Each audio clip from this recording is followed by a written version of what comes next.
La clase pasada habíamos preparado los elementos que íbamos a necesitar para la formulación lagrangiana de los sistemas con vínculos holónomos, donde la idea era eliminar de la formulación las fuerzas de vínculo que no conocemos de entrada, que son parte de las incógnitas de los problemas en la formulación newtoniana.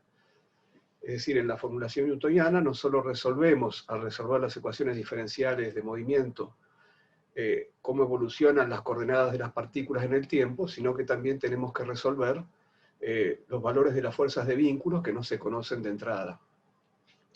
Si hay m vínculos, entonces el número de variables de incógnitas a resolver es 3n mayúscula más m, donde n mayúscula es el número de partículas del sistema. Pero si pudiéramos reformular la mecánica de Newton usando las m ecuaciones de vínculos entre las coordenadas para eliminar coordenadas en favor de 3n grande menos m coordenadas generalizadas que expresarán los genuinos grados de libertad del sistema, los que quedan una vez que hemos eliminado los vínculos. Entonces, ¿por qué no intentar una formulación en donde las ecuaciones están preparadas para resolver la evolución de esas 3n grande menos m coordenadas generalizadas que expresan los genuinos grados de libertad, y donde hayan desaparecido de esa formulación las fuerzas de vínculo que son desconocidas? Para ello habíamos separado las fuerzas en dos categorías: por un lado las fuerzas de vínculo, y por otro lado las fuerzas que, para darle un nombre, las llamábamos aplicadas. Lo que distingue a las fuerzas aplicadas es que las conocemos de antemano, ya sea porque tenemos leyes que expresen el valor de esas fuerzas aplicadas, por ejemplo, la ley de Hooke para el caso de la fuerza elástica, la ley de atracción gravitatoria universal para el caso de la fuerza gravitatoria, o simplemente porque en el problema nos dicen sea una fuerza de valor tal, un campo de tal valor, bueno, lo que fuere. Esas serían las fuerzas aplicadas. Entonces, en esta reformulación de la mecánica que vamos a hacer, las únicas fuerzas que deberían aparecer son las fuerzas aplicadas. Y para eso nos valimos la clase pasada del principio de los trabajos virtuales. El principio de los trabajos virtuales afirma que la suma de los trabajos virtuales de las fuerzas de vínculos se anula. Entonces hemos visto una serie de casos bien conocidos donde este principio vale, lo cual nos alienta a utilizarlo como un principio general. Pero claro, atención que estamos hablando de el trabajo virtual de las fuerzas de vínculo. El trabajo virtual se refiere a el trabajo que realizan las fuerzas de vínculo cuando las partículas que componen el sistema físico realizan desplazamientos compatibles con los vínculos y a tiempo fijo. Esto es porque nos habíamos dado cuenta que en realidad, cuando se trata de vínculos reónomos, que son los vínculos que dependían del tiempo, las fuerzas de vínculo sí hacen trabajo, pero ese trabajo resulta ser proporcional al intervalo de tiempo. Si uno frisa el tiempo, si uno congela el tiempo, si uno fija el tiempo, entonces consigue que las fuerzas de vínculo asociadas a los vínculos reónomos también ingresen al dominio del principio de trabajos virtuales. Entonces los desplazamientos que utilizamos en este resultado, que era el que habíamos llegado, son estos desplazamientos que llamamos virtuales. Dimos algunos ejemplos de estos desplazamientos virtuales en la clase pasada. Recuerden el caso de la cabina que se movía a lo largo del eje Z, perpendicular al piso de la cabina. Bueno, en ese caso habíamos puesto una velocidad constante, pero lo importante es que había movimiento del vínculo. También otro movimiento del vínculo lo teníamos en el ejemplo del aro, que el aro podía estar fijo en una situación o podía estar moviéndose de alguna manera predeterminada y por lo tanto fijaba en ese caso una condición de vínculo reónomo, porque ese movimiento de manera predeterminada no solo era un vínculo, sino que además iba a depender del tiempo. Bueno, entonces habíamos llegado vía el trabajo de los principios, vía el principio de los trabajos virtuales, a esta relación, vía el principio de trabajos virtuales junto con las leyes de Newton, por supuesto. Habíamos llegado a esta única ecuación, acá no tenemos estos índices que están acá a la vista, no etiquetan ecuaciones porque hay una suma sobre el índice I, de manera que lo que queda es una única ecuación que se llama el principio de D'Alembert y que solo contiene las fuerzas que llamamos aplicadas, las fuerzas conocidas. Habíamos reservado el nombre de F para la resultante de las fuerzas aplicadas a la partícula I y el nombre de R para la resultante de las fuerzas de vínculo sobre la partícula I. Bueno, entonces es importante insistir con que estos desplazamientos no son arbitrarios, sino que son compatibles con los vínculos. Por ejemplo, en el caso de la partícula sobre una mesa, un desplazamiento arbitrario sería un delta X, delta Y, delta Z. Pero un desplazamiento compatible con los vínculos, siendo que el vínculo es Z igual constante, un desplazamiento compatible con los vínculos en ese caso es delta X, delta Y, 0, para mantener Z constante. Y esto es importante porque eso hace que estos desplazamientos que están acá escritos no son desplazamientos independientes, están obligados a observar las ecuaciones de vínculo. Porque si fueran ellos independientes, es decir, si pudieran tomar cualquier valor, por ejemplo, yo podría dejar todas las partículas fijas menos la partícula 1, y dejar que la partícula 1 se mueva arbitrariamente. Y bueno, entonces en esta sumatoria solo quedaría el primer término. Y como delta RI es arbitrario, la única posibilidad sería que F1 sea igual a M1 por A1. Y lo mismo con F2 igual a M2 por A2, y así. Es decir, si estos desplazamientos fuesen arbitrarios, la única manera de sostener esta igualdad para desplazamientos arbitrarios sería que FI, que cada una de las FI sea igual a MI a I. Pero en ese caso, eso tendría la pinta de las leyes de Newton, pero no serían ciertas, porque en las leyes de Newton tienen que estar todas las fuerzas, tanto las aplicadas como las de vínculo. Y acá esta F expresa únicamente la resultante de las fuerzas aplicadas. Entonces, es importante que reconocer en esta expresión, que es el principio de D'Alembert, que estos desplazamientos no son arbitrarios. Están ligados, están obligados a cumplir con las ecuaciones de vínculo. Solo de esa manera, usando el principio de los trabajos virtuales, obtuvimos esta expresión. Solo porque estos desplazamientos eran desplazamientos compatibles con los vínculos. Bueno, muy bien. Entonces, la idea es que de las tres n mayúscula coordenadas originales que teníamos por tener n mayúscula partículas en el sistema, vamos a usar las n ecuaciones de vínculo, entendiendo que se va a tratar de vínculos holónomos en este caso, ya sean esclerónomos o reónomos, ya sean o no dependientes del tiempo, pero holónomos porque de esa manera las relaciones, las m relaciones, ecuaciones entre coordenadas, nos va a permitir despejar algunas coordenadas en función de otras. En otras palabras, nos va a permitir quedarnos con un número menor de coordenadas, este número que vamos a llamar n chica, que resulta de usar las ecuaciones de vínculo, y ese número menor de coordenadas generalizadas, que vamos a etiquetar con Q sub mu, mu va a ser un índice entre 1 y n chica, van a expresar los genuinos grados de libertad que le quedan al sistema una vez que hemos tomado en cuenta los vínculos.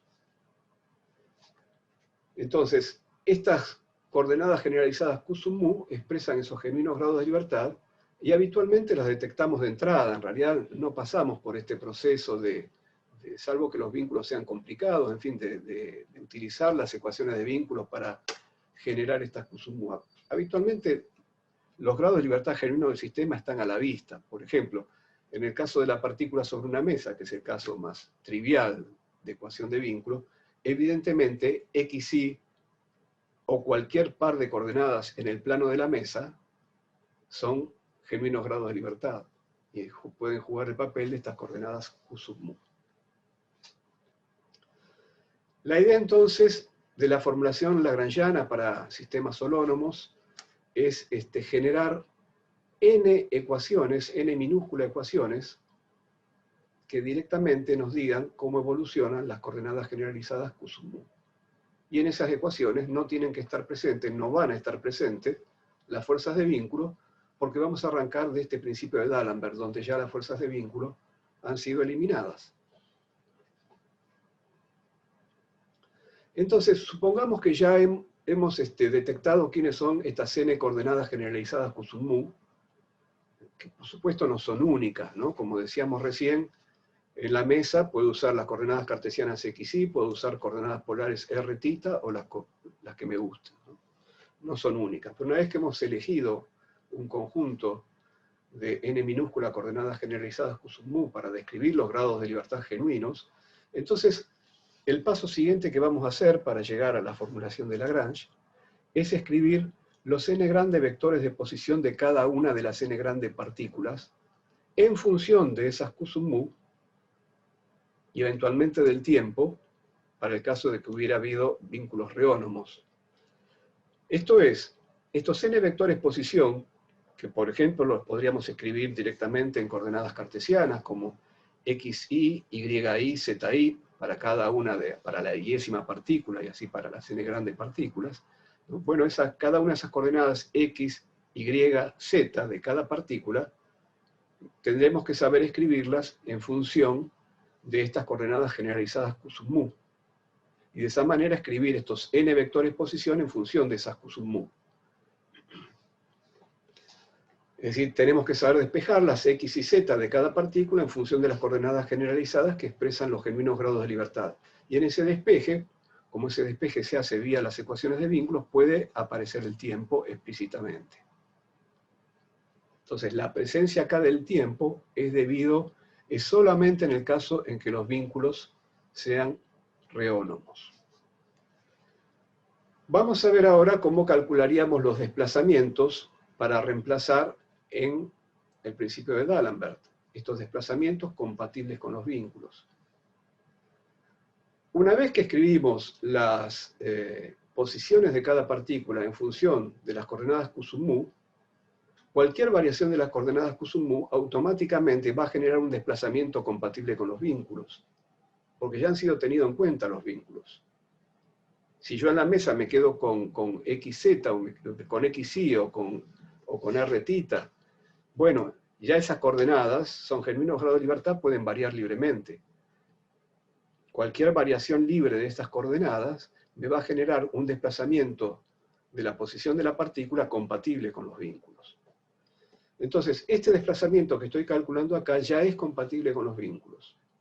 ¿Cómo lo calculo? Bueno, si la posición de la yésima partícula depende de estas n chicas coordenadas y de t, bueno, el desplazamiento lo calculo derivando RI respecto de cada una de las Q sub mu, multiplicando por una variación de las Q sub mu, una delta Q sub mu, sumando sobre todas las Q sub mu, y luego teniendo en cuenta también que acá está la presencia de t, y entonces derivando RI respecto de t y multiplicando por un delta t. Estos son desplazamientos compatibles con los vínculos. Ahora, si yo quiero que el desplazamiento sea virtual, tengo que hacer lo que hicimos la clase pasada, eliminar el término que tiene delta t. Entonces así llegamos a la expresión de los desplazamientos virtuales que vamos a reemplazar en el principio de D'Alembert. Entonces recordemos la forma del principio de D'Alembert, voy a reemplazar acá y voy a reemplazar acá. Y entonces el principio de D'Alembert, ahora que tenía una sumatoria sobre las partículas, ahora al reemplazar esta expresión, voy a tener también una sumatoria sobre los grados de libertad. Tengo una sumatoria doble, en ambos lados. A la izquierda, recuerden, teníamos FI, producto escalar con los desplazamientos virtuales, que los estamos reemplazando, y eso hace aparecer la sumatoria mu. Y del otro lado teníamos MI, AI, producto escalar con los desplazamientos virtuales. Así que esto es lo que queda.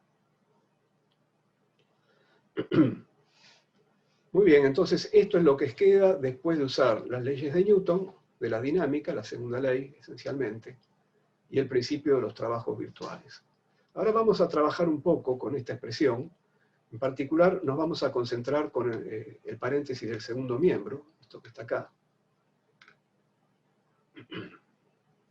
Y déjenme escribir entonces este producto escalar entre la aceleración de la iésima partícula, producto escalar con la derivada parcial del vector posición de esa misma partícula respecto de cada uno de los grados de libertad, de las respectivas coordenadas generalizadas que expresan esos grados de libertad.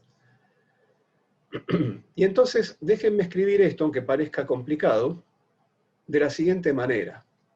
Primero voy a escribir esta derivada respecto del tiempo.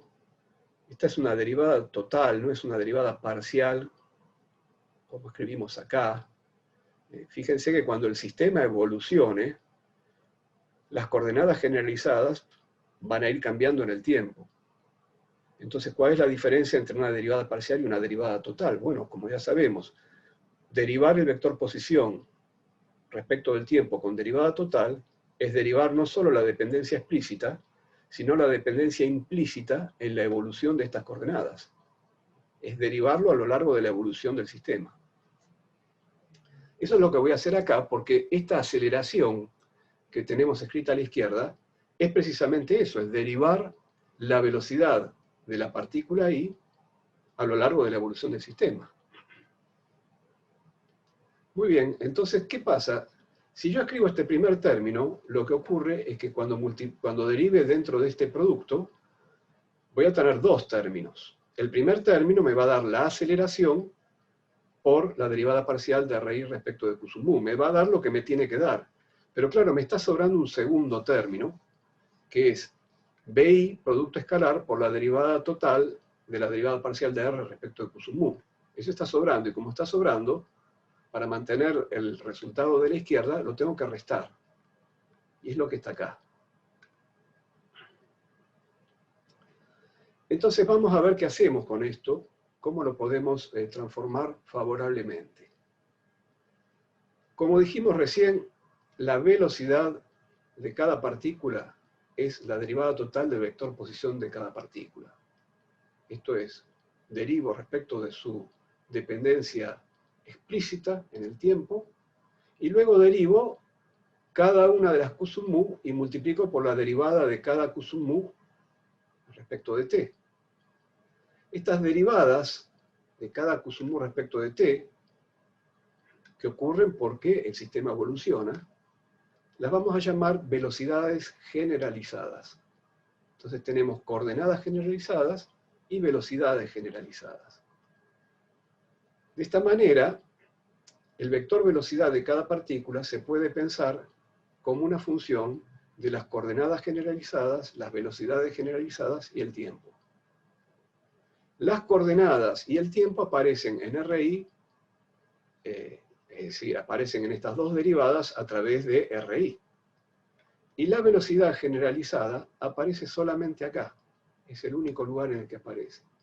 Aparece de esta manera simple.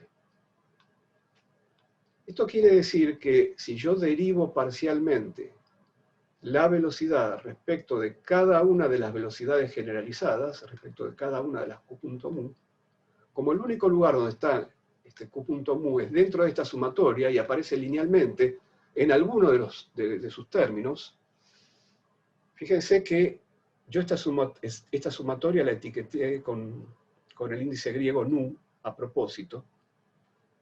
Naturalmente, este índice es lo que llamamos un índice mudo, en el sentido de que cuando yo estoy sumando sobre todos los posibles valores de este índice, no importa si lo llamo mu o lo llamo nu.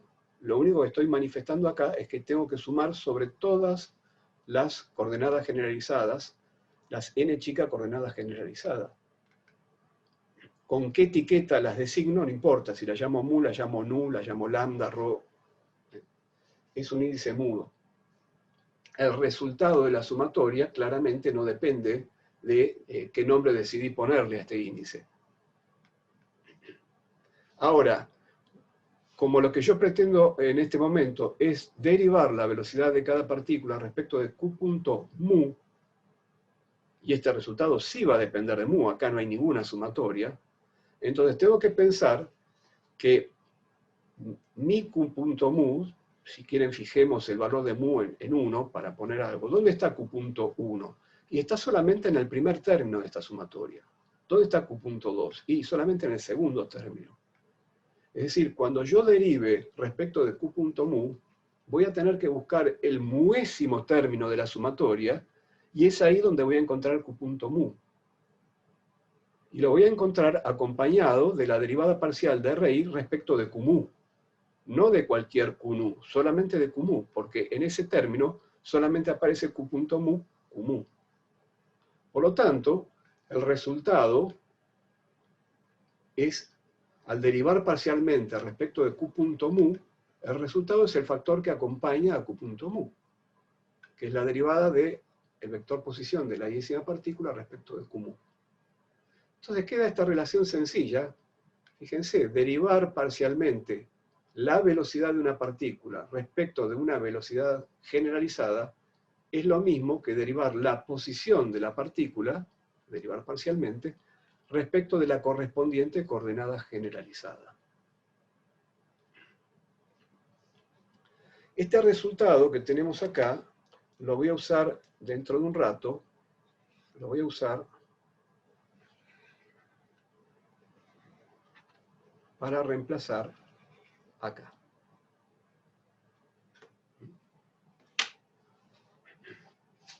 Pero ahora voy a trabajar un poquito más con estas expresiones antes de hacer ese reemplazo.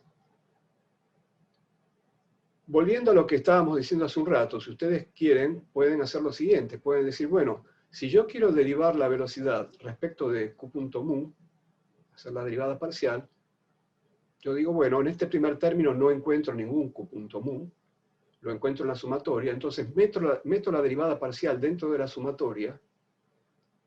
Acá, en este factor, no encuentro ningún q.mu, y me queda la derivada parcial de q.nu respecto de q.mu. Esa derivada parcial vale 1 o 0. Vale 1 si nu coincide con mu, y vale 0 en otro caso. La derivada parcial de q.1 respecto de q.2 es 0. Entonces yo podría reemplazar esa derivada parcial de q.nu respecto de q.mu por una delta de Kronecker mu nu. Y entonces al hacer la sumatoria, la delta de Kronecker me hace sobrevivir como único término de la sumatoria el término con nu igual a mu. Es otra forma de decirlo. Pero es lo que hemos dicho antes.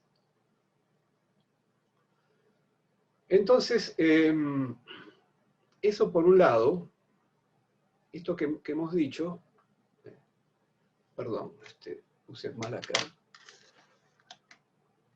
donde vamos a reemplazar dentro de un rato es acá. Perdón, Rafael, ¿podrías repetir por favor lo de la delta de Kronecker? Bueno, yo decía que teníamos que entrar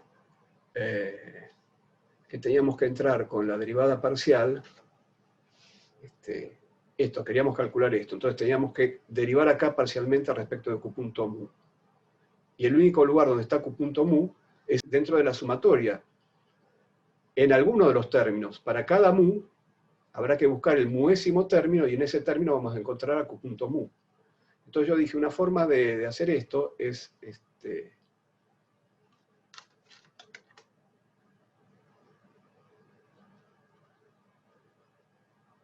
en cada término encontramos q.nu.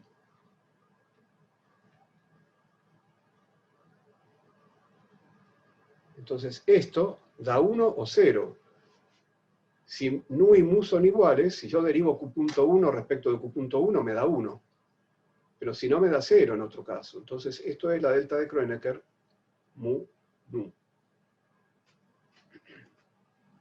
Perfecto, ahí lo veo, gracias. Bueno, entonces si quieren usar eso, reemplazan acá, cuando introducen la derivada, reemplazan por la delta de Kronecker mu nu, y entonces la sumatoria, debido a la presencia de la delta de Kronecker, se reduce a un único término, que es el muésimo término. Y ahora vamos a trabajar con este otro término. Para hacer la derivación total, tengo que hacer la derivación parcial, esto es lo que hice en el primer término, y luego la derivación a través de la dependencia implícita que tiene esta expresión respecto de t. La dependencia implícita está a través de las coordenadas. Entonces, derivo de RI a dQ respecto de las coordenadas. Entonces, fíjense, y multiplico por la derivada de cada coordenada respecto del tiempo. Entonces acá nuevamente, el índice mu ya está usado. El resultado tiene que depender de este índice mu. Entonces, para hacer esta derivada de esta expresión respecto de cada una de las coordenadas, a cada una de las coordenadas la etiqueto con nu. Y luego multiplico por la derivada de q nu respecto del tiempo, y eso es q punto nu. Y sumo sobre todo nu, lo tengo que hacer para cada una de las coordenadas, derivar respecto de cada una de las coordenadas y multiplicar por la derivada de cada una de esas coordenadas respecto del tiempo, lo cual me va a dar la velocidad generalizada respectiva. Entonces, nuevamente acá, tener en cuenta que si yo ya tengo en uso un índice, en este caso el índice mu, no tengo que repetir ese índice para hacer la operación que sigue. La operación que sigue lleva un índice mudo, y lo puedo llamar nu, lambda, rho, lo que quieran, pero es mudo porque está sumado respecto de ese índice, y el resultado solo puede depender del índice mu, como vemos acá a la izquierda.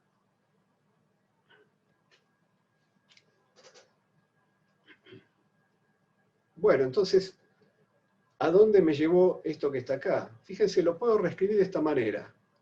Si yo veo, como dijimos antes, a las coordenadas generalizadas y las velocidades generalizadas como variables independientes, entonces yo puedo hacer lo siguiente.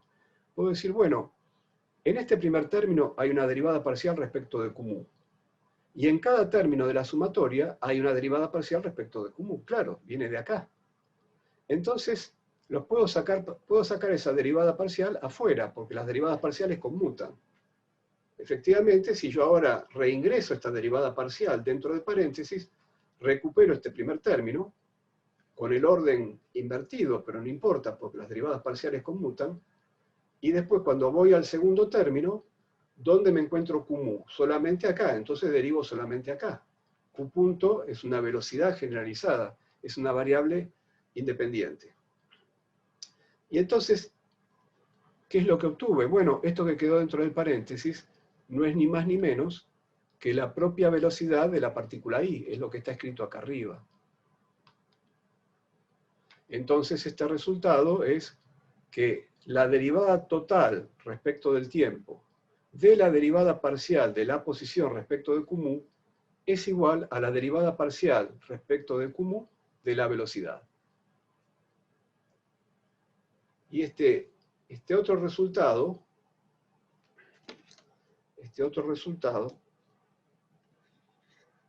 lo voy a reemplazar enseguida acá.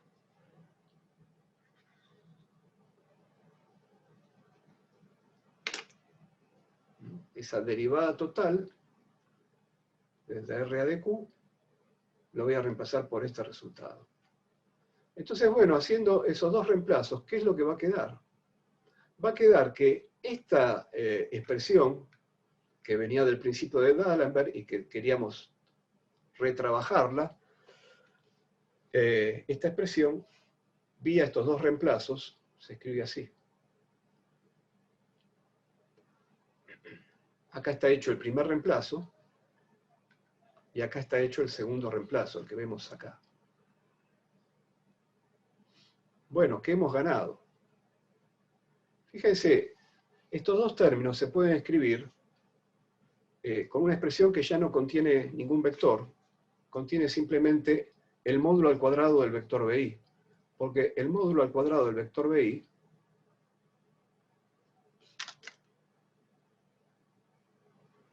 es BI escalar BI.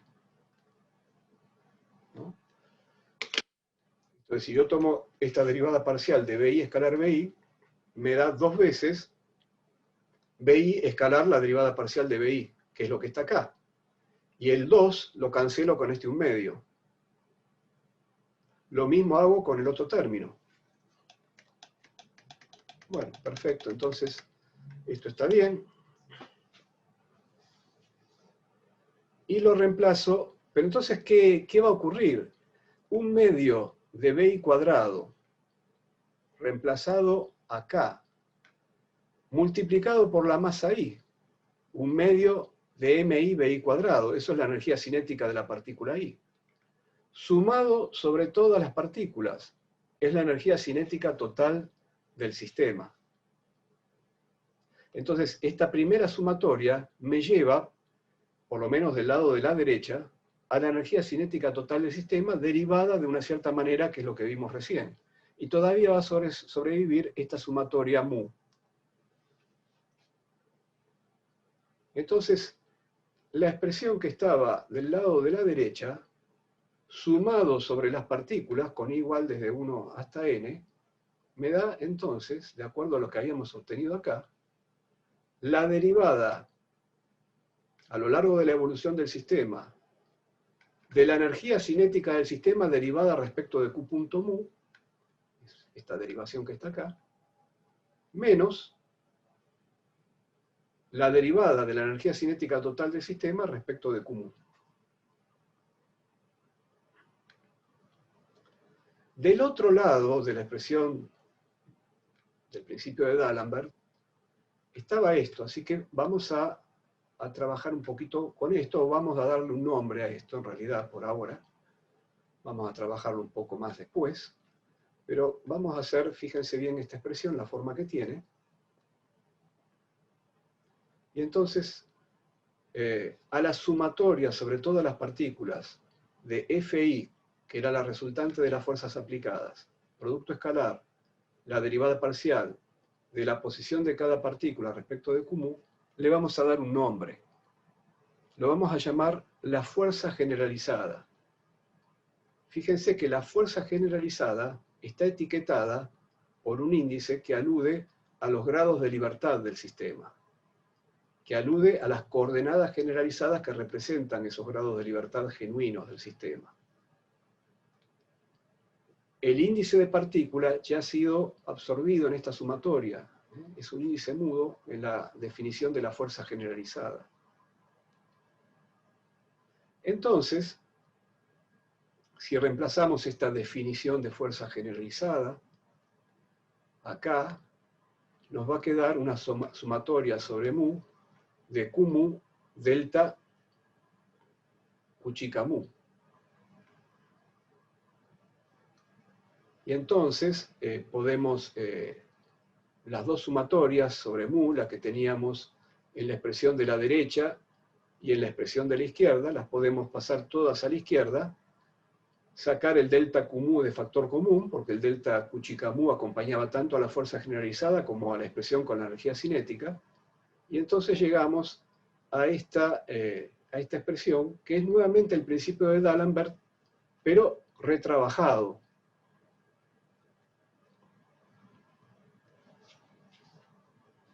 Ahora, el argumento que vamos a usar es el siguiente.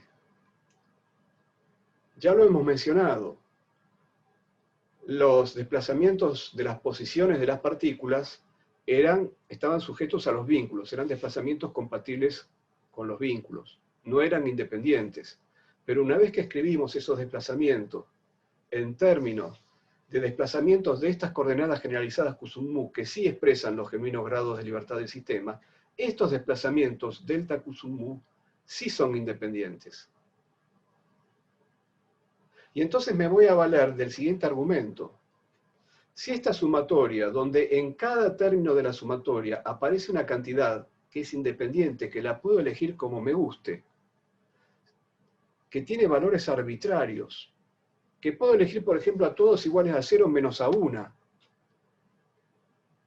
Si toda esta sumatoria, donde en cada término de la sumatoria aparece un factor arbitrario, me da por resultado 0, ¿qué tendría que concluir? Por ejemplo, yo podría elegir... De todo lo que acompaña a 0. Claro. Yo podría elegir delta Q1 igual a un cierto valor. Y delta Q2, delta Q3, delta Q4, etcétera, etcétera, todos iguales a 0, porque los puedo elegir independientemente.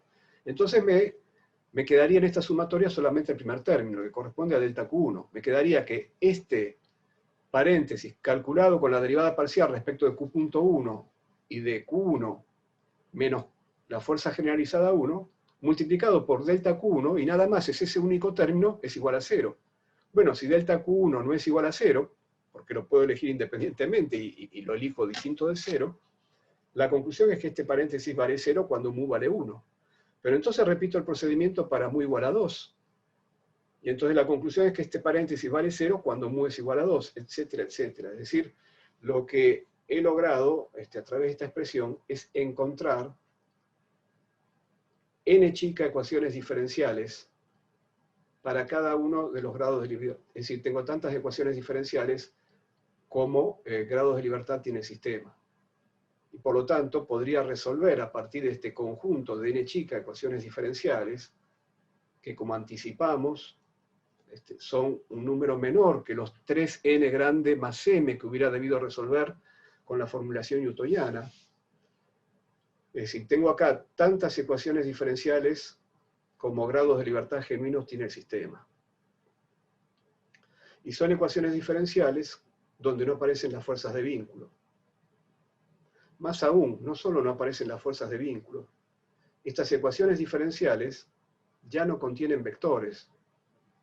Es cierto que para calcular la fuerza generalizada todavía tengo que usar los vectores para calcular estos productos escalares. Pero enseguida vamos a pasar al caso en donde las fuerzas aplicadas son conservativas, así que las fuerzas se van a expresar a través de un potencial, que es una cantidad escalar, y bueno, listo, no va a haber más cantidades vectoriales en esta expresión. Bueno, estas son las llamadas ecuaciones de Lagrange, o también de Euler-Lagrange, y no solo tienen estas características que mencionábamos, que son tantas como grados de libertad genuinos tiene el sistema, siempre y cuando el sistema sea un sistema con vínculos holónomos, porque este procedimiento se valió de que podíamos despejar estas Q, mu, estas Q chica mu coordenadas, vía las ecuaciones de vínculo. Por lo tanto, las ecuaciones de vínculo tienen que ser ecuaciones entre coordenadas. Y eso es lo que caracteriza los vínculos holónomos. Bueno, no solo tiene las propiedades las que veníamos enfatizando, sino además tiene la propiedad de lo que se llama la covariancia. La forma que tienen estas ecuaciones de Lagrange es independiente del tipo de coordenadas generalizadas que hayamos elegido utilizar. Normalmente para cada problema elegimos las coordenadas generalizadas que resulten más aptas, que parezcan más aptas para resolver ese problema. Pero la forma de estas ecuaciones es independiente de las coordenadas. Estas coordenadas generalizadas son cualquier conjunto de n chica coordenadas generalizadas que expresen los grados de libertad genuinos del sistema. Claro, ¿qué va a pasar cuando elijamos coordenadas que parezcan más aptas? Lo que va a pasar es que la forma que va a tomar la energía cinética va a ser más sencilla. Y entonces, cuando calculemos estas derivadas que aparecen en las ecuaciones de Lagrange, bueno, las derivadas, los resultados van a ser más sencillas y las ecuaciones se van a reducir a una forma más simple. Pero la forma que tienen de partida es covariante. Bueno, una aclaración más antes de hacer un intervalo. Muchas veces se confunde el uso de coordenadas arbitrarias con el uso de sistemas de referencia arbitrarios. Y entonces me dicen, no, pero ¿cómo si uso estas coordenadas estamos trabajando en un sistema no inercial? No puedo. No. Nosotros estamos trabajando en un sistema inercial porque estamos usando las leyes de Newton, partimos desde ahí. ¿Dónde vemos que estamos usando el sistema inercial? Porque nosotros hemos calculado, hemos evaluado las posiciones de las partículas y sus derivadas totales, que son las velocidades de las partículas, en un determinado sistema de referencia, que tiene que ser inercial porque después usamos las leyes de Newton. Entonces, desde ese sistema inercial, calculamos las velocidades, y con esas velocidades, no con las velocidades medidas en otro sistema, con esas velocidades calculamos la energía cinética que aparece en estas ecuaciones. Estas ecuaciones fueron obtenidas partiendo de la base de que valían las leyes de Newton y por lo tanto partiendo de que estábamos utilizando un sistema inercial. Vamos a ver ahora qué pasa cuando las fuerzas aplicadas son conservativas. Esto es, cuando existe una función potencial que depende de todas las posiciones, de todas las partículas, y en ese caso entonces, y las únicas fuerzas son conservativas, de manera que la fuerza aplicada resultante sobre la iésima partícula se puede obtener tomando el gradiente de ese potencial respecto de la posición de la iésima partícula. En ese caso, en la definición de la fuerza generalizada, reemplazo la resultante de las fuerzas aplicadas por menos el gradiente I del potencial, y tengo esto que está acá. ¿Y qué es esto que está acá? Es nuevamente la expresión de una regla de la cadena, como veíamos recién en el intervalo. Es decir, ¿qué estoy haciendo acá? Estoy derivando respecto de las componentes de la posición RI, estoy derivando respecto de XI, de YI y ZI, y multiplicando escalarmente por la derivada de XI, la derivada de YI y la derivada de ZI. La derivada respecto de quién, respecto de QMU. Entonces lo que estoy haciendo es una regla de la cadena para derivar la energía potencial respecto de QMU. Como estoy sumando sobre todas las partículas, estoy tomando en cuenta todas las variables de las que depende B, y la dependencia implícita a través de esas variables, que son las posiciones de las partículas, la dependencia implícita en QMU. Estoy derivando respecto de todas las variables del potencial y multiplicando por la derivada de cada una de esas variables respecto de QMU. ¿Qué estoy haciendo entonces? Estoy derivando el potencial respecto de QMU. Es la regla de la cadena. Muy bien, entonces puedo reemplazar, en ese caso, en el caso de un sistema conservativo, en las ecuaciones de Lagrange puedo reemplazar QMU por menos la derivada de B de QMU. Entonces fíjense, voy a pasar este menos la derivada de B respecto de la coordenada generalizada mu, lo voy a pasar sumando al otro lado. Y entonces del otro lado lo voy a combinar con T, y lo que voy a tener es menos la derivada respecto de la coordenada generalizada mu, de T menos B. Porque B, esta derivada tenía un signo menos, pasa como un signo más, y como acá hay un menos que voy a sacar de factor común, me va a quedar T menos B. No T más B, atención. Queda combinada la energía cinética con menos la energía potencial, queda restado. Entonces acá aparece una función T menos B, que enseguida la voy a llamar el lagrangiano del sistema. Ahora, en este primer término está T solo, pero fíjense, este primer término solo se fija si hay dependencia explícita respecto de Q punto. Por cierto, la energía cinética tiene dependencia respecto de las velocidades generalizadas. Pero en los casos comunes que vemos en la mecánica clásica, donde los potenciales solo dependen de las posiciones de las partículas, y en realidad de las distancias entre las partículas, los potenciales no dependen explícitamente, no dependen de las velocidades, ni explícitamente ni nada. Después vamos a ver un caso particular que tiene que ver con el electromagnetismo, donde sí aparece una dependencia en las velocidades, pero no para los sistemas de la mecánica clásica, los sistemas que vemos en física 1, por ejemplo. Entonces, si el potencial no depende de las velocidades generalizadas, no hay ningún problema que yo también a esta T que está acá le reste B. Así queda, los dos términos quedan con el mismo aspecto. T menos B acá, porque ese menos B viene de la fuerza generalizada, y T menos B acá porque no hace daño que haya un menos B acá, porque la derivada parcial respecto de Q punto de B se anula. Y entonces de esa manera me aparece T menos B en ambos términos, y a T menos B lo voy a llamar L, el lagrangiano del sistema. Y entonces, las ecuaciones de Lagrange o de Euler-Lagrange para sistemas holónomos conservativos quedan de esta forma, donde L, el lagrangiano, es una función que la veo como función de las coordenadas generalizadas y las velocidades generalizadas, y eventualmente del tiempo, si los vínculos fueran reónomos, y vale t menos b. Entonces, insisto, una cosa interesante de estas ecuaciones, bueno, las tres cosas fundamentales son, no aparecen las fuerzas de vínculo, son tantas ecuaciones como grados de libertad, son covariantes y son escalares. No hay más vectores acá. Bueno, vamos a ver, para entender la potencia que esto tiene, vamos a ver ejemplos quizás que son demasiado simples, de manera que no van a demostrar la potencia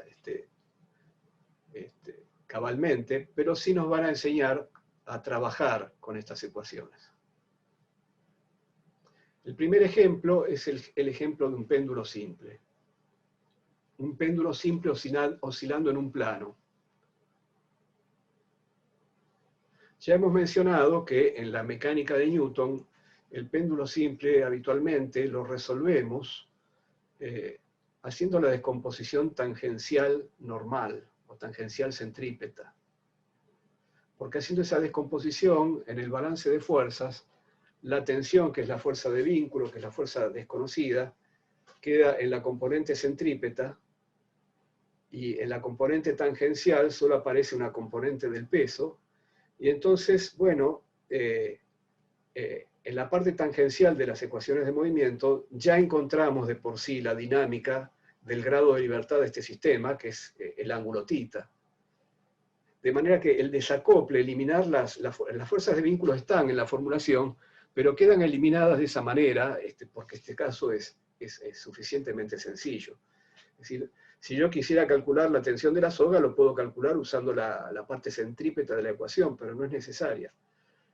Lo que hace el formalismo de Lagrange es hacer ese desacople de entrada, digamos, ¿no? Entonces, bueno,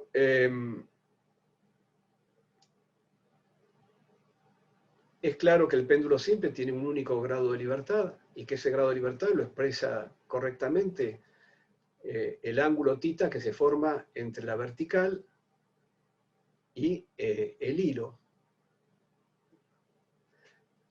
Y bueno, que entonces el movimiento de la masa que está suspendida del péndulo es un movimiento sobre una circunferencia, es un movimiento circular, no es uniforme, por supuesto, pero como en todo movimiento circular, el vector velocidad se puede expresar como el radio, que en este caso es la longitud del hilo, fijo, por θ punto, θ versor. Y entonces la energía cinética se escribe como un medio de la masa por b cuadrado, y b cuadrado es L cuadrado θ punto cuadrado. Como ustedes ven, el procedimiento, en este caso, de escribir el vector posición, expresarlo en función de las coordenadas generalizadas, derivarlo para obtener su velocidad, no hace falta, porque si el sistema es suficientemente sencillo, las coordenadas generalizadas que mejor expresan ese sistema están a la vista, y escribir el vector velocidad para construir la energía cinética en términos de esas coordenadas es simple. Lo mismo con la energía potencial gravitatoria, que en términos de la coordenada generalizada θ se escribe menos mgl coseno θ. Entonces ya está, ya tenemos el lagrangiano. El lagrangiano, que es t menos b, queda escrito de esta manera. Y si tenemos el lagrangiano, lo único que tenemos que hacer es escribir la ecuación de Lagrange para conocer cómo es la dinámica de este sistema. Resolviendo la ecuación de Lagrange obtendremos cómo evoluciona el grado de libertad θ. Entonces tenemos que tomar el lagrangiano que acabamos de escribir, derivarlo respecto de la única coordenada generalizada que tiene este sistema, derivarlo respecto de θ punto, su velocidad generalizada, y respecto de θ. Y bueno, ¿qué nos va a dar? Cuando derive L respecto de θ punto, a θ punto lo encuentro en el primer término, en la energía cinética. La derivada parcial respecto de θ punto me da ml cuadrado θ punto. Esta es la derivada parcial de el lagrangiano respecto de θ punto. Esa derivada parcial en las ecuaciones de Lagrange está todavía derivada respecto de t. Y el segundo término es la derivada parcial de L respecto de θ. En este caso no hay una dependencia en θ en la energía cinética, podría haberla en otro sistema, pero en este no. La única dependencia la encontramos en la energía potencial, en menos la energía potencial. Bueno, derivo respecto de θ, pero la derivada de L respecto de θ va con un signo menos. Entonces, derivo el coseno respecto de θ, me da un menos seno. Con el menos de la derivada de L respecto de θ, me queda un más. Bueno, ahora termino de escribir la ecuación. Para eso tengo que derivar respecto de t. ¿Dónde está t? Acá, en θ punto. Entonces me queda ml cuadrado θ 2 puntos más mgl seno de θ. Divido toda la ecuación por ml cuadrado y me queda θ 2 puntos más g sobre l seno de θ, que es la ecuación de movimiento del péndulo que todos conocemos.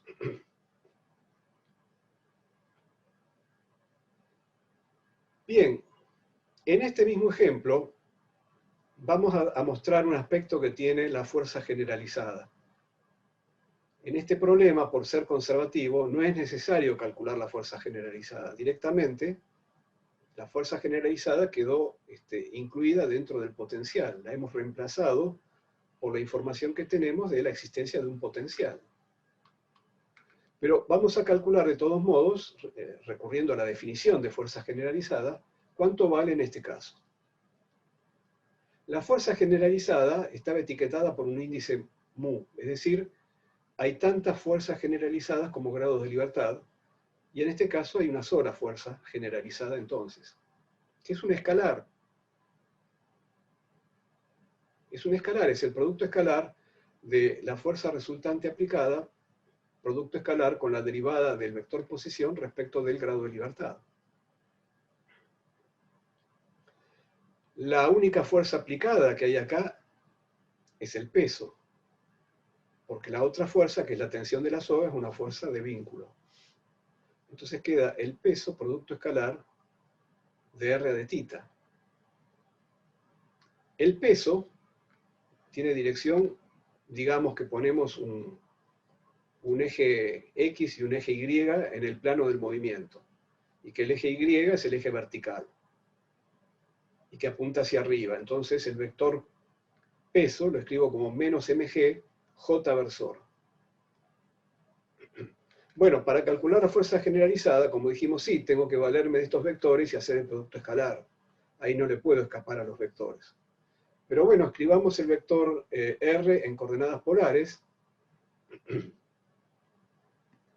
Y como la coordenada θ normalmente, bueno, normalmente no, la estamos contando a partir de la vertical, a partir del eje Y, bueno, la expresión del vector posición en coordenadas polares, elegidas de esa manera, con θ contado desde el eje Y negativo, en realidad queda así, ¿no? L seno θ y versor menos L coseno θ J versor. Es simplemente dibujar, hacer el dibujo y proyectar el vector posición sobre los ejes X y.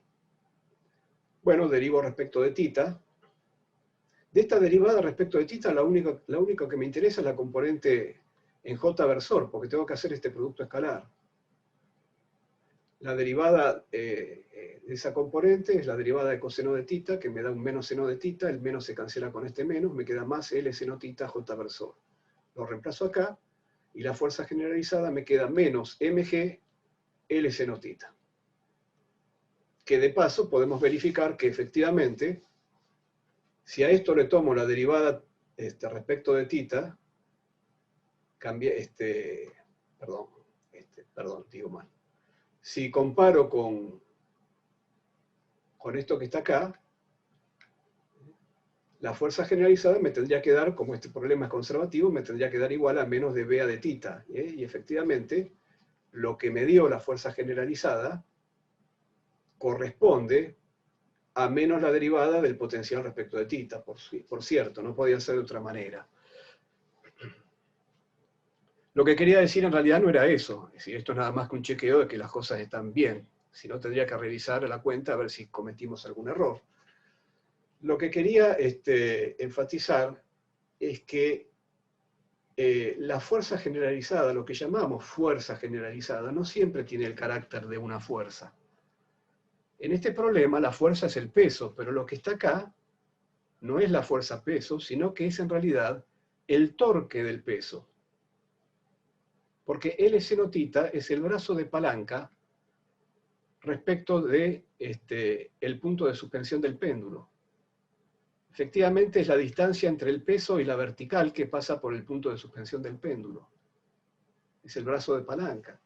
Quiere decir que el carácter de la fuerza generalizada depende del carácter que tenga la respectiva coordenada generalizada, claro. Por la definición de la fuerza generalizada está en su carácter muy ligada al carácter de la coordenada generalizada que se esté usando. Como vemos acá, si la coordenada generalizada es un ángulo, la fuerza generalizada es un torque.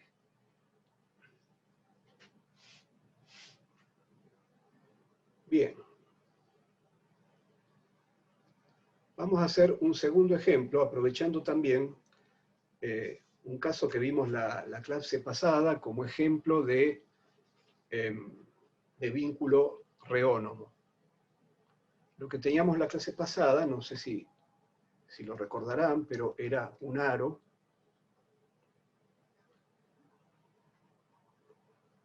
una circunferencia de radio r, sobre la cual estaba enhebrada una partícula de masa m. El aro estaba sobre un pie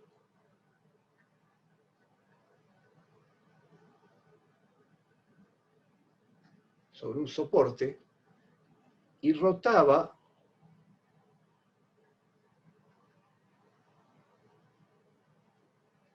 con velocidad constante omega. Ese movimiento del aro está predeterminado, formaba parte de los vínculos del sistema. Y los vínculos del sistema habíamos mostrado que se escribían de esta manera si usábamos coordenadas cartesianas. Las coordenadas estaban elegidas de manera que el eje Z era vertical, el eje Y, creo que estaban elegidas así, o digo mal, a ver. No estaban elegidas así.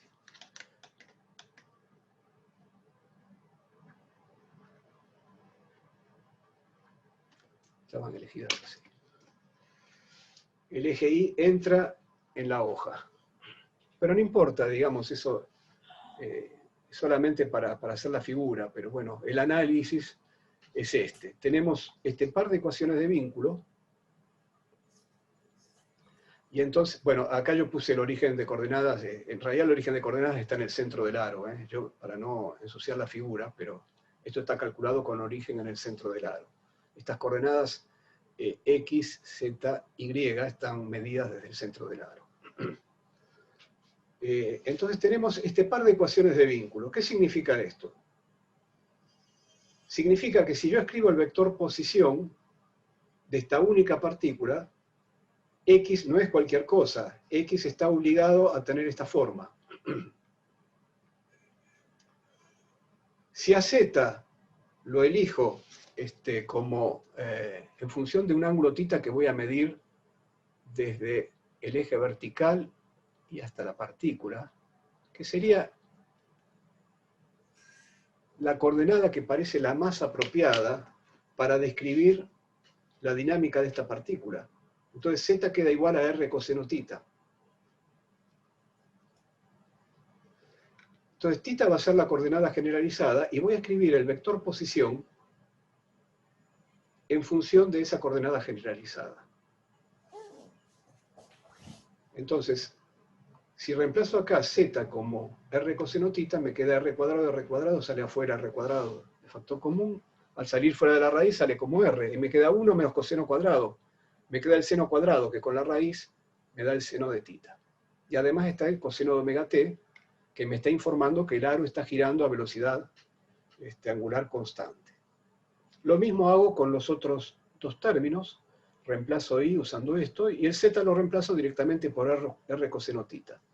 Este es un ejemplo donde quizás no sea tan evidente cómo escribir directamente la energía cinética para construir el lagrangiano en términos de la coordenada generalizada y la velocidad generalizada. Después con el resultado a la vista quizás nos demos cuenta que también era fácil hacerlo, pero si no lo sabemos hacer, siempre tenemos el paso a paso, es decir, escribo la posición de la partícula en función de la coordenada generalizada, ahora escribo la velocidad, que es la derivada de la posición, y entonces derivo la dependencia explícita en el tiempo, ¿dónde la encuentro? Y la encuentro acá en coseno de omega t y en seno de omega t. Y luego derivo r respecto de θ y multiplico por θ punto. Es lo mismo que hicimos antes. Entonces hago toda esa cuenta está acá en puntos suspensivos para que ustedes la completen. Y una vez que calculo el vector velocidad, le tomo el módulo al cuadrado. ¿Para qué? Para hallar la energía cinética y con ella hallar el lagrangiano del sistema. Bueno, fíjense lo que va a dar el módulo al cuadrado del vector velocidad. Esto que está acá, r cuadrado θ punto cuadrado, es la velocidad al cuadrado de una partícula en un movimiento circular de radio r. Es el movimiento que la partícula tendría si el aro estuviese fijo. Pero como el aro no está fijo, aparece este otro movimiento. Este otro movimiento es omega cuadrado por una distancia al cuadrado, que es para cada θ el radio del movimiento que hace la partícula al acompañar el aro. Es el r seno θ. Si la partícula se mantuviera en un θ fijo, digamos, entonces al moverse junto con el aro, realizaría un círculo de radio r seno θ, a una velocidad angular omega. Entonces por eso acá apareció omega r seno θ todo al cuadrado. Esas son las dos componentes del movimiento. Y acá tenemos la velocidad al cuadrado. Lo cual muestra también que esto está visto desde un sistema inercial. No estamos parados arriba del aro. La energía potencial es mgz, pero z es r coseno θ porque decidimos usar la coordenada θ como coordenada generalizada. Entonces, la energía potencial quedó mg r coseno θ. Ahora escribo el lagrangiano. Es la energía cinética menos la energía potencial. Reemplazo este lagrangiano en la ecuación de Lagrange, como hicimos antes con el lagrangiano del péndulo, y sale esta ecuación dinámica para θ de t. Esta es la ecuación de segundo orden que deberíamos integrar para saber cómo se mueve la partícula a medida que el aro gira y la partícula recorre el aro. Si fijamos el aro, si fijamos el movimiento del aro, si dejamos el aro fijo, entonces este término no estaría y la ecuación sería esta. Entonces, con el formalismo de Lagrange, llegamos finalmente a ecuaciones de movimiento que todavía deberemos integrar, por cierto, eso no, digamos, de eso no nos vamos a salvar. Pero llegamos de una manera mucho más directa. Bueno, para concluir entonces, enfaticé varias veces que estábamos usando un sistema inercial, pero ustedes podrán preguntar, bueno, pero yo también puedo hacer la mecánica de Newton desde un sistema no inercial, siempre y cuando sepa cómo ese sistema se mueve respecto de uno inercial. Si yo sé cómo ese sistema se acelera respecto de uno inercial, si conozco la aceleración del origen de coordenadas, y sé además cómo rota respecto de un sistema inercial, entonces sé cuánto valen las llamadas fuerzas de inercia. Y puedo trabajar desde el sistema no inercial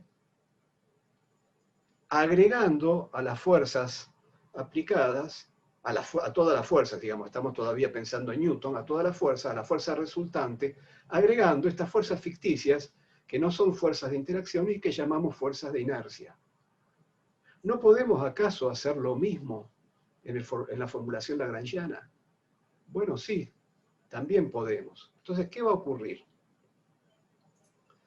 Va a ocurrir que si yo quiero trabajar, por ejemplo, en un sistema fijo al aro, bueno, en ese sistema la energía cinética va a tener solamente este último término. Este término no lo voy a ver porque me estoy moviendo junto con el aro. Pero entonces, la energía potencial esta va a seguir estando. El peso lo voy a seguir viendo. Pero yo voy a tener que agregar las fuerzas de inercia. que no se escriben como derivadas de potencial. ¿Dónde las voy a agregar? Las voy a agregar como fuerzas generalizadas. Es decir, voy a tener en la ecuación de Lagrange que una parte de las fuerzas, por ser conservativa, pasó con el potencial a este lado de la ecuación para construir el lagrangiano. Pero todavía me quedaron algunas fuerzas que no son conservativas y me quedó entonces a la derecha todavía esa cantidad que llamamos la fuerza generalizada. En este caso van a ser las fuerzas generalizadas que resulten de las fuerzas inerciales. La dinámica del problema es la misma, es decir, la ecuación dinámica que va a quedar para tita va a ser la misma, solamente que los términos van a aparecer con orígenes diferentes. En el sistema no inercial voy a seguir teniendo este primer término, r tita 2 puntos, voy a tener el término de la fuerza peso, pero este término lo voy a ver aparecer como un término de fuerza generalizada debido a la fuerza centrífuga.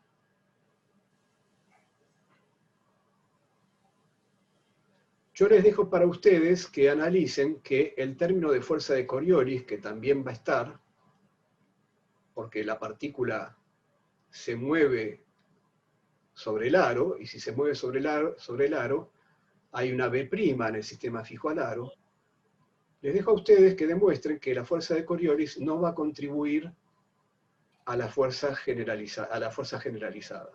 Que la única contribución va a aparecer de la fuerza centrífuga y va a dar precisamente este término en la ecuación de movimiento. La fuerza de Coriolis está y es perpendicular al plano del aro, porque la partícula se mueve sobre el aro y el eje de rotación está en el plano del aro, por lo tanto este producto vectorial es perpendicular al plano del aro. Esta fuerza de Coriolis va a estar cancelada, no aparece en la dinámica, porque va a estar cancelada por una fuerza de vínculo asociada a la naturaleza reónoma del vínculo, debido a que el aro se mueve. Debido a que el aro se mueve, hay una fuerza de vínculo. La fuerza de vínculo siempre tiene que ser perpendicular al aro, pero la perpendicular al aro puede ser tanto en el plano del aro como perpendicular al plano del aro.